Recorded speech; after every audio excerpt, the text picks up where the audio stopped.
មុខម្ហូបបែបងាយស្រួលនិងលឿនត្រីសាម៉ុនអាំងចម្អិនជាមួយនឹងម៉ាស៊ីន Microwave Oven របស់ Panasonic model NNST 34NB ដែលមានមុខងារស្វ័យប្រវត្តិរហូតដល់10តោះយើងមកធ្វើទាំងអស់គ្នា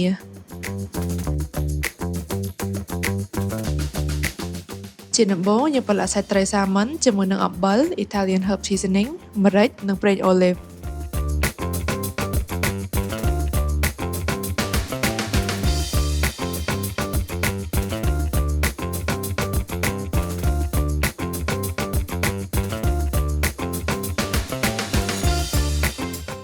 ដាក់សាច់ត្រីទៅលើចានជាមួយនឹងទំពាំងបារាំងប៉េងប៉ោះ cherry និងក្រូច lemon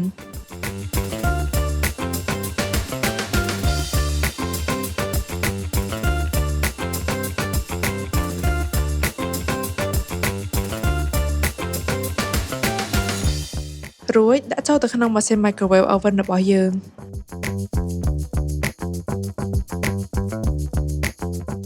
ចុចប៊ូតុងមុខងារ Auto Menu រហូតដល់លេខ8សម្រាប់សាច់ត្រីរួចកំណត់យកទម្ងន់របស់សាច់